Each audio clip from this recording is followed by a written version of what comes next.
这个视频给大家说一下新手小白如何安全的更换内联座。更换内联座，第一步就是先拆，然后怎么去拆，我们需要考虑几个问题。第一个，内联座周边这些分胶的元器件，吹的时候不可以把它吹虚，或者是把它吹爆稀。旋风箱380度、350度都可以，然后碳油一定要打多。在换内联座之前，你要确定好你要吹的方向。主板这个地方，这里面都有件儿，我肯定不能是往这个方向去吹，我肯定要往这边，往外，因为外面没什么东西。风箱口距离座的要有个1公分到2公分左右的距离，不要这样，不要死贴着内联座，均匀加热就好了。锡现在已经融化了，然后我们先来触碰一下内联座。好，内联座现在是可以动的，这个时候取内联座大家一定要注意啊。取的时候是内联座夹起来以后先撤枪后取座的，先撤枪后取座的，这个样。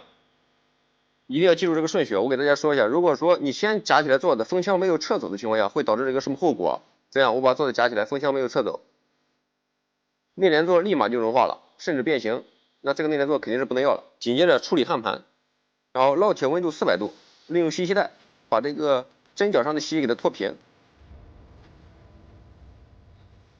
清洗干净。洗干净以后，我们要给这个焊盘上的这个针脚位置啊，给它镀锡。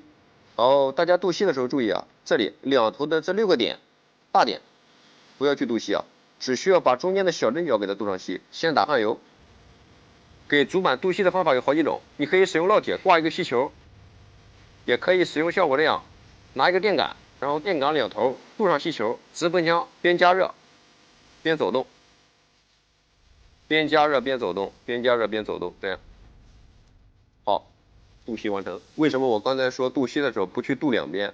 如果说你把两边镀上的话，安装座子的时候它会顶着内联座。等一下安装内联座的时候，你以为这个座子是装好了，实际上只有这两头装上了，中间很多脚位都没有装上。所以说我们先不镀锡，最后再处理。接下来我们说一下怎么去安装内联座。安装内联座的情况下，去对位放内联座，不需要放的是横平竖直啊，放个大概位置就可以，针脚只要不错位就可以。风箱温度不变，均匀加热。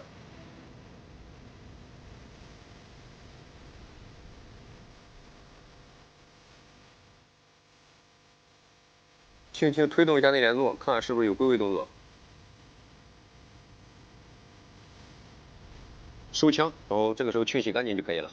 无论是新手小白也好，或者是准备学习这一行的，然后大家需要明白一个道理啊，修手机手工没有什么捷径，只有勤学苦练。